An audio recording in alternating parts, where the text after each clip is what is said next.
Chào mừng mọi người đã quay trở lại với podcast Viết cho em, dành cho những ai lần đầu tiên đến với kênh. Mình xin tự giới thiệu, mình là Yili. Và đây là nơi mà chúng mình sẽ chia sẻ những kiến thức cũng như kinh nghiệm xoay xung quanh chủ đề tình yêu và cuộc sống thông qua những lá thư.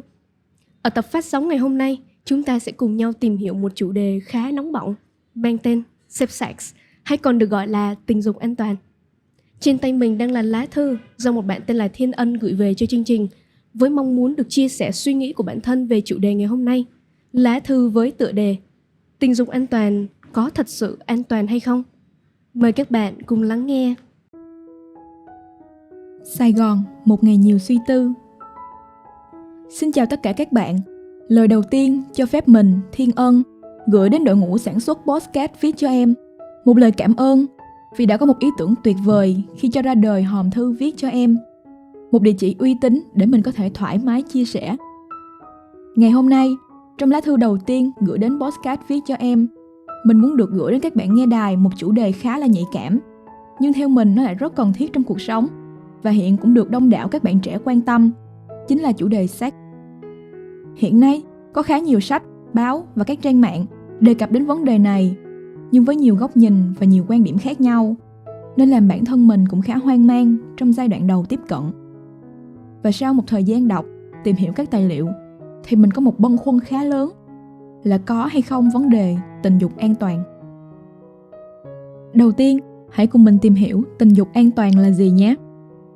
Tình dục an toàn hay safe sex là một khái niệm được dùng để chỉ các hành vi quan hệ, trong đó có sử dụng các biện pháp nhằm ngăn ngừa việc mang thai ngoài ý muốn và lây nhiễm các bệnh qua đường tình dục, gọi tắt là STD hoặc STI. Mặc dù khái niệm này đã xuất hiện từ khá lâu tại Việt Nam, nhưng nếu quay lại thời điểm cách đây hơn 10 năm, xã hội lúc bấy giờ vẫn chưa mấy cởi mở với chuyện quan hệ trước hôn nhân, còn giáo dục giới tính thì lại bị hạn chế bởi nhiều mặt. Vậy nên, mỗi khi nghe nói đến việc sử dụng bao cao su hay thuốc tránh thai để làm chuyện ấy, nhiều người cảm thấy không thoải mái. Thậm chí họ còn sợ bị người khác kỳ thị hoặc đánh giá những điều không tốt về mình. Điều này dẫn đến tỷ lệ nạo phá thai và mắc các bệnh lây truyền qua đường tình dục ở nước ta cao đến mức báo động. Trung bình, vào năm 2013, Việt Nam có khoảng 300.000 ca nạo phá thai và ước tính có khoảng từ 1 đến 2 triệu người mắc phải các bệnh qua đường tình dục như xùi màu gà, mụn rộp sinh dục, chlamydia, trong tổng số 3 đến 4 triệu bệnh nhân đến khám và điều trị. Mà nguyên nhân chủ yếu được xác định là do không chịu sử dụng các biện pháp an toàn khi quan hệ. Tuy nhiên, sau đó chưa đầy một thập kỷ, mọi thứ đã thay đổi hoàn toàn. Người trẻ ngày nay không còn e ngại hay rụt rè về chuyện tình cảm như thế hệ trước. Ngược lại, họ mạnh dạn tìm hiểu, được trang bị kiến thức và phương tiện đầy đủ. Thậm chí một số bạn trẻ còn xem việc yêu là phải quan hệ là điều hết sức bình thường và mong muốn được trải nghiệm sớm dù đang ngồi trên ghế nhà trường. Điều gì đã tạo nên sự khác biệt to lớn trong suy nghĩ của thế hệ này với thế hệ khác về một chủ đề như thế này? Theo mình, ngoài việc được tiếp xúc sớm với các phương tiện truyền thông, thì sự phát triển mạnh mẽ của mạng xã hội như hiện nay cũng cho phép mọi người dễ dàng và tự do truy cập vào những thông tin liên quan đến sex. Điều này giúp cho mọi người có cái nhìn thoáng hơn về chuyện có thể quan hệ với một ai đó mà không cần phải đợi đến khi kết hôn hoặc lo lắng về việc có thai ngoài ý muốn. Mặc dù nhận thức về việc đảm bảo an toàn khi quan hệ của người trẻ ngày nay đã được nâng cao, nhưng thực tế cho thấy thì tình trạng phá thai tuy là có giảm nhưng lại không đáng kể, và việc phòng tránh các bệnh STD chưa được quan tâm tìm hiểu. Theo công bố của một nghiên cứu do các bác sĩ ở Bệnh viện Phụ sản Trung ương và Trường Đại học Y Hà Nội tiến hành vào tháng 3 năm 2023, cho thấy trong hơn 4.700 hồ sơ nạo phá thai vào năm 2022 tại Bệnh viện Phụ sản Trung ương, có 51 hồ sơ là trẻ vị thành niên. Bệnh viện Gia Liễu thành phố Hồ Chí Minh cũng cho biết số lượng bệnh nhân đến thăm khám, tư vấn và xét nghiệm các bệnh lây nhiễm qua đường tình dục vào quý 1 năm 2023 gia tăng đáng kể so với những năm trước. Cụ thể, tăng từ 228 ca đến khoảng 304 ca một ngày, lên đến 302 đến khoảng 384 ca một ngày. Liệu có lời giải đáp nào cho sự mâu thuẫn này hay không? Có phải là do người trẻ không thể sử dụng hiệu quả các biện pháp an toàn? Hay vấn đề thực sự nằm ở 4 chữ tình dục an toàn? Mời các bạn đến với phần tiếp theo.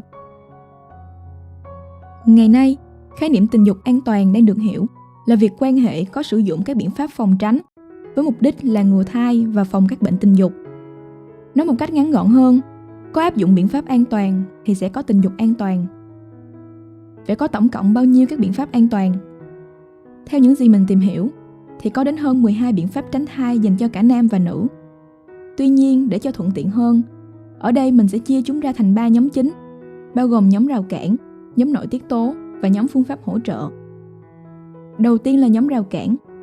Các phương pháp rào cản hoạt động bằng cách tạo ra một hàng rào theo đúng nghĩa đen để chống lại việc mang thai. Và bao cao su là phương pháp duy nhất vừa giúp kiểm soát sinh sản, vừa ngăn ngừa lây lan các bệnh qua đường tình dục. Bên cạnh đó còn có một số các phương pháp khác như miếng bọt biển tránh thai, nắp cổ tử cung, màng phim. Và đây là nhóm phương pháp thường được các chuyên gia y tế khuyên dùng bởi ít gây ảnh hưởng tới sức khỏe. Nhóm thứ hai là nhóm nội tiết tố, bao gồm những biện pháp mà người dùng nên cẩn trọng khi sử dụng. Biện pháp này chứa nội tiết tố ngăn ngừa mang thai bằng cách ngừng rụng trứng. Thuốc tránh thai dạng uống là loại phổ biến nhất và được sử dụng hàng ngày hoặc ngay sau khi quan hệ. Các hình thức khác bao gồm vòng âm đạo, que tránh thai sẽ được cấy trực tiếp vào cơ thể để giải phóng hormone, kiểm soát việc sản sinh nội tiết tố. Biện pháp này có tỷ lệ thất bại rất thấp, nhưng có thể đi kèm với các tác dụng phụ. Thứ ba là nhóm các biện pháp hỗ trợ. Đây là nhóm được cho là cần phải cân nhắc cũng như tham khảo ý kiến của các bác sĩ thật kỹ trước khi áp dụng. Vòng tránh thai là biện pháp tránh thai có tác dụng kéo dài. Các bác sĩ phụ khoa của bạn sẽ đặt một vòng tránh thai vào bên trong tử cung và loại bỏ nó khi bạn muốn mang thai. Biện pháp tránh thai vĩnh viễn có thể là lựa chọn đúng đắn nếu bạn không muốn có con hoặc đã hoàn thành việc phát triển gia đình của mình. Nhìn chung, về mặt ưu điểm, hầu hết tất cả các biện pháp mình vừa nêu ở trên đều có khả năng tránh thai. Thậm chí có những biện pháp đạt hiệu quả lên đến 99,9%. Ngoài ra, các biện pháp này còn được đánh giá cao về sự tiện lợi và tính linh hoạt, cho phép người dùng có thể mang theo bên mình mọi lúc, mọi nơi và có thể sử dụng hoặc ngưng sử dụng bất cứ lúc nào. Nếu như ta nhìn nhận lại một cách kỹ càng hơn, thì những biện pháp ấy lại tồn tại một vấn đề khá lớn là chưa giải quyết được hết yêu cầu của từ tình dục an toàn. Đối với các biện pháp ở nhóm thứ 2 và nhóm thứ 3 là nhóm nội tiết tố và nhóm phương pháp hỗ trợ, thì ngoài việc có tỷ lệ tránh thai thành công cao lên tới 99,9%, thì chúng hoàn toàn vô hiệu trong việc ngăn ngừa các bệnh lây qua đường tình dục. Ở nhóm thứ 3, các biện pháp như đặt vòng hay triệt sản vĩnh viễn có thể đòi hỏi chi phí cao và không phải ai cũng có khả năng chi trả. Bên cạnh đó, việc thực hiện những phương pháp này có nghĩa là bạn chắc chắn không có nhu cầu sinh con nữa. Và điều này thì không phù hợp với người trẻ. Đó là chưa kể, những cách này còn có nguy cơ gây tổn thương hoặc viêm nhiễm, dẫn đến mắc các bệnh phụ khoa, hay nguy hiểm hơn là gây vô sinh. Còn đối với nhóm thứ 2, các biện pháp như thuốc tránh thai tuy là dễ dàng sử dụng thật, nhưng lại có thể gây ra một số vấn đề liên quan đến sức khỏe sinh sản. Ví dụ như việc sử dụng thuốc tránh thai có thể gây ra tác dụng phụ như đau ngực, đau đầu, ảnh hưởng đến chu kỳ kinh nguyệt, thậm chí có thể dẫn đến vô sinh. Theo nghiên cứu của các chuyên gia sức khỏe cho thấy, nếu một người phụ nữ sử dụng thuốc tránh thai trong một thời gian dài, thì người đó có khả năng sẽ gặp phải các vấn đề về tâm lý như dễ cáu gắt, giận dữ hay nặng hơn là bị trầm cảm. Cuối cùng là nhóm rào cản. Xét về tổng thể, trong tất cả ngần ấy các biện pháp, duy chỉ có bao cao su là công cụ đáp ứng đầy đủ những yêu cầu của tình dục an toàn.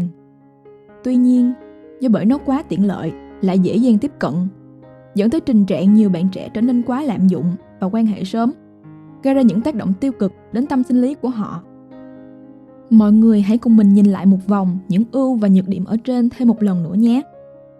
Nếu để ý kỹ, các bạn sẽ thấy rằng điểm cộng duy nhất của các biện pháp này là giúp hạn chế việc mang thai. Ngược lại, hầu như không có biện pháp nào có khả năng ngăn ngừa việc lây truyền các bệnh đường tình dục cả, ngoại trừ bao cao su. Hơn nữa, chúng còn có thể mang lại các tác dụng phụ nghiêm trọng cho sức khỏe. Và cũng bởi những điều trên, chính là nguyên nhân khiến nhiều người trẻ trở nên ngần ngại, không dám áp dụng đầy đủ hoặc triệt để bất kỳ biện pháp nào. Điều này cũng lý giải tại sao tỷ lệ phá thai và mắc các bệnh STD ở giới trẻ Việt Nam vẫn còn cao. Vậy, nếu như người trẻ không thể sử dụng hiệu quả các biện pháp an toàn, bởi vì lo sợ sự không an toàn mà chúng mang lại. Thì liệu tình dục an toàn có thực sự an toàn hay không? Viết đến đây, mình tin là các bạn đã có câu trả lời cho riêng mình rồi. Thư đã dài, cảm ơn mọi người đã lắng nghe những chia sẻ của mình. Chúc các bạn thính giả cùng với podcast Viết cho em nhiều sức khỏe. Mong gặp lại các bạn trong những lá thư sắp tới. Thiên Ân. Cảm ơn những chia sẻ của bạn Thiên Ân. Còn các bạn có suy nghĩ gì về chủ đề ngày hôm nay không? Liệu tình dục an toàn có thật sự an toàn hay không? Nếu các bạn thấy video này hay và hữu ích, hãy chia sẻ nó đến cho người thân, gia đình và bạn bè của mình. Hãy follow kênh, nhấn theo dõi và nút chuông thông báo để nhận thông tin về những video sắp tới của chúng mình nhé. Bởi vì những đề tài như vậy không có quá nhiều người theo dõi, nên nếu như bạn muốn ủng hộ kênh, bạn có thể donate cho chúng mình qua tài khoản mà mình sẽ để ở phía dưới phần mô tả. Cảm ơn và hẹn gặp lại mọi người qua những lá thư sắp tới. Xin thân ái, chào tạm biệt.